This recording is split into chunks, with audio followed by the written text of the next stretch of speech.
What? They jumped to light speed. Looks like they doubled back, Ortega said grimly.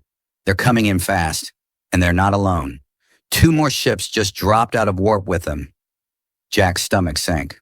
Oh, fantastic. They brought friends. The comm crackled, and that familiar growl filled the room again. Commander Mercer, Captain Vorgath's voice dripped with barely contained fury. You made a mistake. Jack leaned forward, his tone all mock cheer. Yeah, I get that a lot. You'll have to be more specific. You should have surrendered the Alari. Jack glanced at Lyra. Her face was calm, but her eyes burned again. Not gold this time, but a cold, glimmering silver.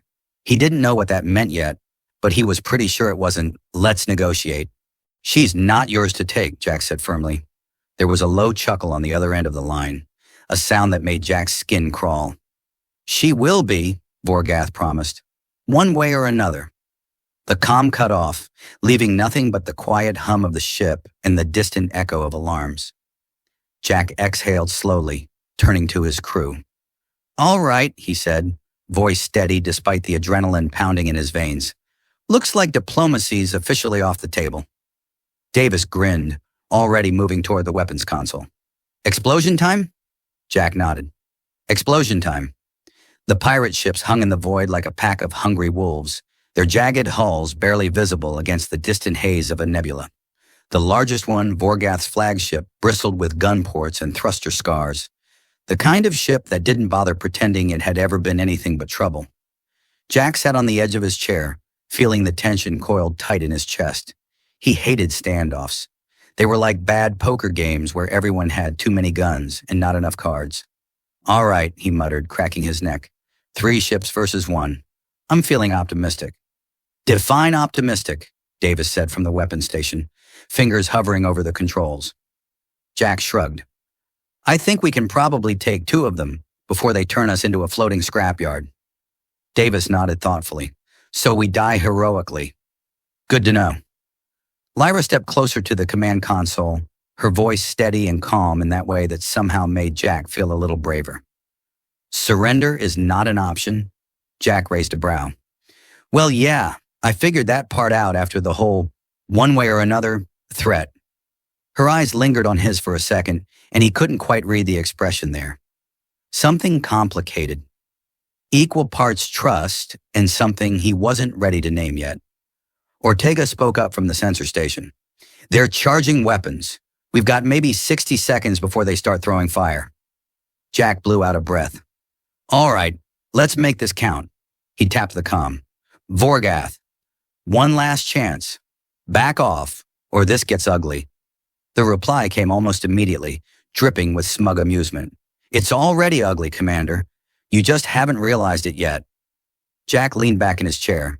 He's not wrong. I look terrible today. Commander, Lyra said patiently, now is perhaps not the time for self-deprecation. He grinned despite himself. It's never not the time for self-deprecation. The first blast rocked the ship hard enough to rattle his teeth. Red warning lights flared to life across the bridge. Shields holding, Ortega shouted.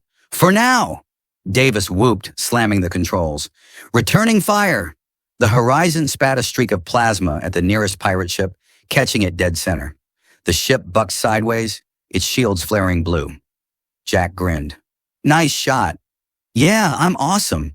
Davis didn't even pretend to be modest.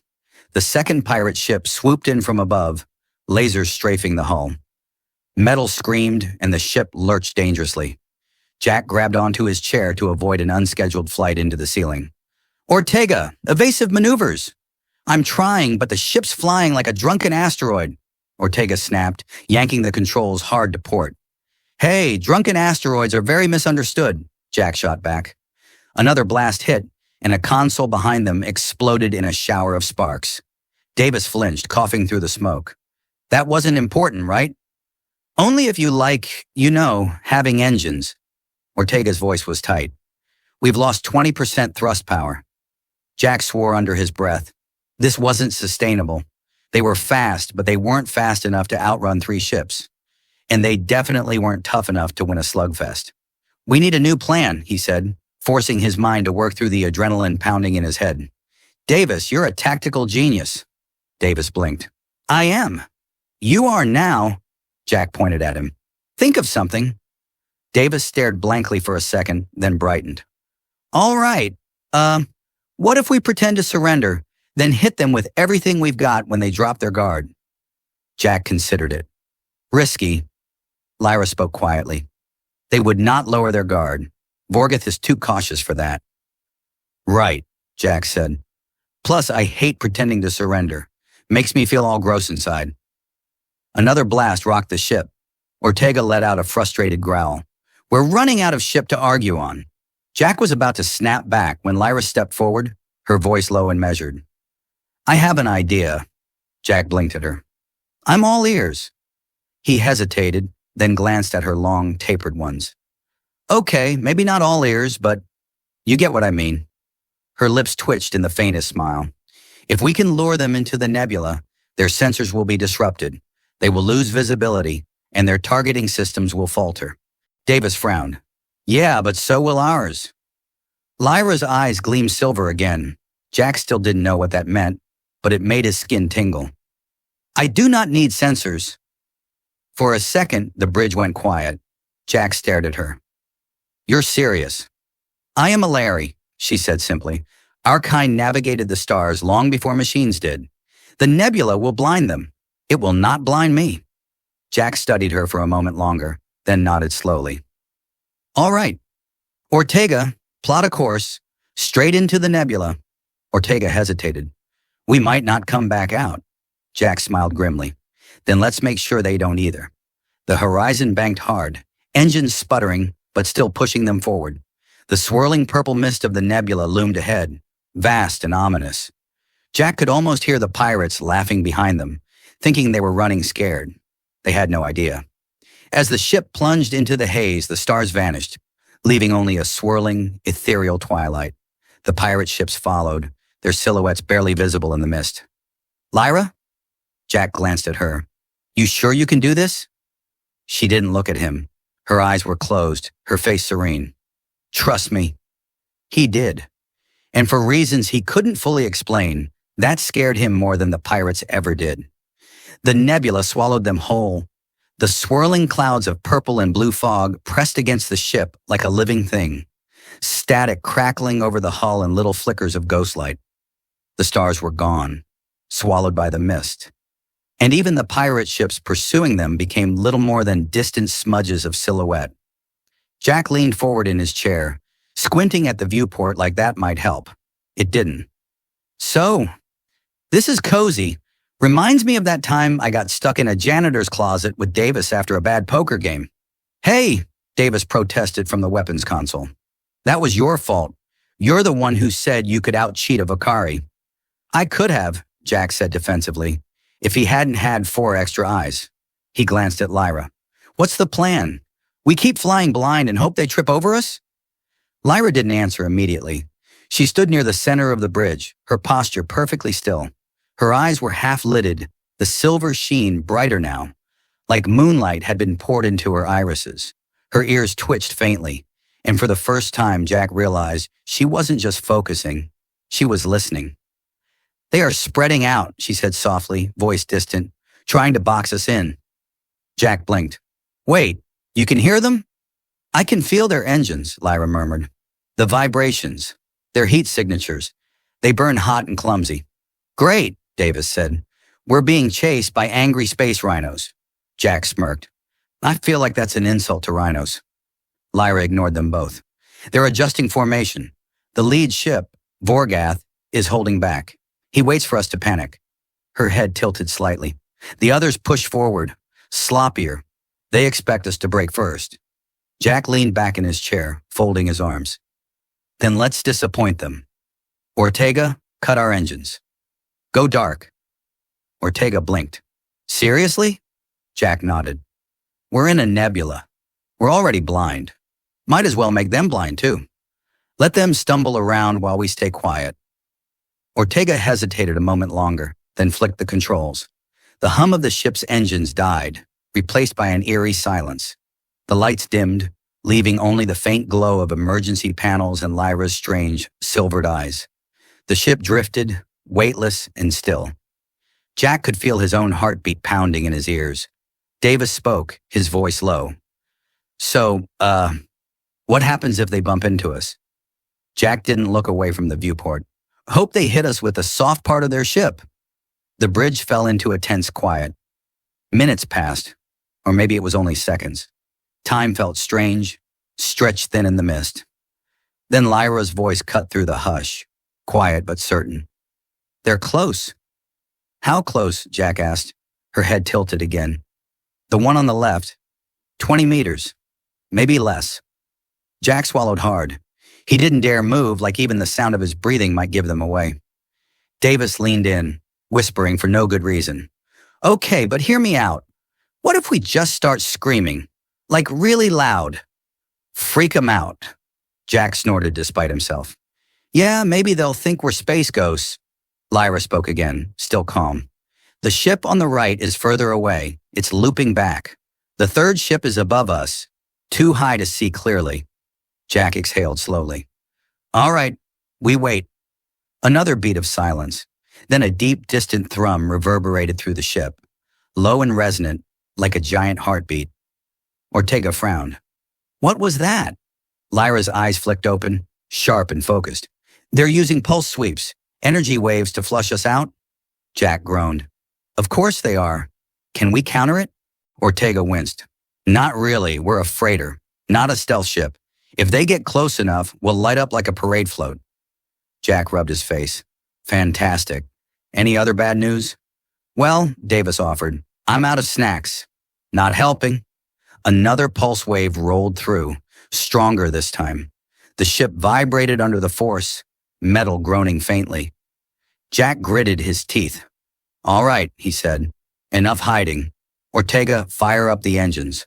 Full burn, straight ahead. Let's make some noise. Ortega blinked. Wait, what? You heard me, Jack said, voice steady. We're not going to win a quiet game. Let's make this messy. For a second, nobody moved. Then Ortega grinned. I like messy. The ship roared back to life, engines flaring bright against the swirling mist. The horizon shot forward, cutting a blazing path through the nebula. The pirate ships reacted immediately, sensors locking on. Red blips lit up the display, converging fast. They're coming, Ortega shouted. Good, Jack said. Davis, ready weapons. Let's remind them who they're chasing. The nearest ship surged after them, lasers slicing through the mist. The first shot missed. The second grazed their port side, sending sparks flaring through the cabin. Minor damage, Ortega called. Still flying. Jack grinned. Let's make them regret that. Davis whooped, slamming the fire controls. Plasma bolts spat from their cannons, slamming into the pirate ship's shields. It wobbled, engines sputtering. Direct hit, Davis yelled. The second ship came in fast, flanking from the right. Lyra's voice cut through the chaos, sharp and steady. 30 degrees starboard, now. Jack didn't even hesitate. Ortega, do it! The ship banked hard, just in time to avoid a blast that would have sheared off their engines. The pirate ship overshot, its lasers flaring wide into the mist. Jack laughed breathlessly. Nice call, Lyra. She didn't answer immediately. Her eyes were distant again, that strange silver glow flickering brighter. When she spoke, her voice was lower, almost a whisper. Vorgath's moving. Jack's grin faded. He leaned forward. Where? Her eyes snapped open, focused and fierce. He's coming straight for us. The horizon screamed through the nebula, engines blazing, a bright comet in a sea of mist and shadow. Jack's knuckles were white on the armrests, his mind racing faster than the ship itself. The sensor grid flickered, struggling to keep up with the chaos outside, but he didn't need it to know what was coming. He could feel it in his bones. Vorgath was close. Too close. Ortega, give me more speed, Jack barked. We're already pushing 110%. Ortega snapped back. The ship's held together by hope and duct tape right now. Jack grinned, despite the adrenaline pounding through him. Then let's hope the duct tape holds a little longer. Davis laughed from the weapons console, though it was more nerves than humor. If we survive this, I'm buying the duct tape a drink. Lyra stood steady in the middle of the bridge, her silver eyes glowing like twin moons. She wasn't watching the controls or the viewport. She didn't need to. She was listening, sensing, guiding. Her ears twitched faintly, tracking vibrations Jack couldn't even perceive. He's closing fast, she said softly. He's coming from below. Jack blinked. Below? How the hell does a battleship sneak up from below? Lyra didn't answer. Her gaze flicked to him, and for the first time he saw something in her expression that wasn't calm or focused. It was worry. He's not sneaking, she said quietly. He's diving. Straight up at us. Jack swore under his breath. Ortega, vertical climb now. The ship groaned in protest as Ortega yanked the controls, pitching them upward into a near-vertical ascent. The engine screamed, metal plating rattling so hard Jack was half sure the whole thing was about to fall apart. A shadow erupted from the mist beneath them, a jagged silhouette that looked more like a serrated blade than a ship. Vorgath's flagship, colossal and monstrous, shot past beneath them, missing by meters. It vanished back into the fog as fast as it appeared. Davis let out a shaky breath. Okay, that was too close. Can we all agree we hate space pirates? Like, universally? Jack laughed, breathless. I'm voting yes. Lyra didn't laugh. Her voice came low and urgent. He's looping back. Jack's grin faded. He stared at the viewport, heart pounding. All right, time to stop running. Davis blinked. Wait, what? You heard me. Jack stood, his voice steady. We're not outrunning him. We're not outshooting him. But maybe we outsmart him. Ortega twisted in his chair. Jack, that's a battleship. We're a freighter with a personality problem. Jack's grin returned, sharp and lopsided. Yeah, but we've got something he doesn't. He glanced at Lyra. We've got her. Lyra tilted her head. Me? You said you can feel their engines, their movements. You're the only one who can see through this soup. We can't win a fight, but we can make him miss. Her silver eyes widened slightly. You want me to guide you? Blind fire. Exactly. Jack's voice dropped lower, quieter. I trust you. Something flickered across her face. Surprise, maybe even something softer beneath it. She nodded once, her voice steady again. I will guide you. Jack dropped back into his chair. All right, team, let's make this bastard dizzy. The ship spun into motion, Lyra's voice cutting through the noise, precise and calm. Left, up 10 degrees. Now bank hard. Now. Ortega obeyed without hesitation, yanking the controls. The horizon twisted like a snake, spiraling through the mist as Vorgath's flagship roared after them. Plasma blasts streaked through the fog, missing by meters. He's trying to lock weapons, Lyra said sharply. Sharp dive now. The ship nosedived, engines screaming. Another blast cut overhead, so close Jack felt the heat ripple through the hull. Davis whooped. I think I just saw my life flash before my eyes. And honestly, it was kind of disappointing. Focus, Davis, Jack barked, though he couldn't stop the grin tugging at his lips. Lyra's voice came again, faster. Right, upper, now roll. The ship corkscrewed sideways, narrowly avoiding another barrage. Vorgath's ship thundered past again, overshooting. He's frustrated, Lyra murmured. He's chasing too hard. He's losing control. Jack's eyes narrowed. Let's make him lose more. He leaned forward. Ortega, cut the engines. Now. Ortega blinked. That's insane. Jack grinned wider. Exactly. Do it. With a muttered curse, Ortega killed the engines. The ship jerked, momentum carrying them forward as the engines went dead silent. They drifted, silent and dark, lost in the mist. Vorgath's ship roared past one final time, blind and furious. He didn't see them. Jack waited a beat longer, then tapped the comm. Hey, Vorgath! His grin widened. You missed. Davis slammed the weapons controls. The horizon fired one perfect, precise shot, right into Vorgath's exposed engines.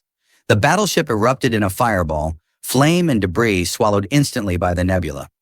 The shockwave rocked the horizon, but Ortega was already on the engines, reigniting them and pulling them clear. The mist thinned. The stars reappeared. They were free. The bridge fell into stunned silence for a moment. Then Davis laughed, loud and breathless. Holy crap, we actually did it. Jack exhaled slowly, leaning back in his chair. Yeah, we did. Lyra turned to him, her voice quiet. You trusted me. Jack met her eyes. Yeah, I did. He hesitated, then smiled, softer this time. You look beautiful today, by the way.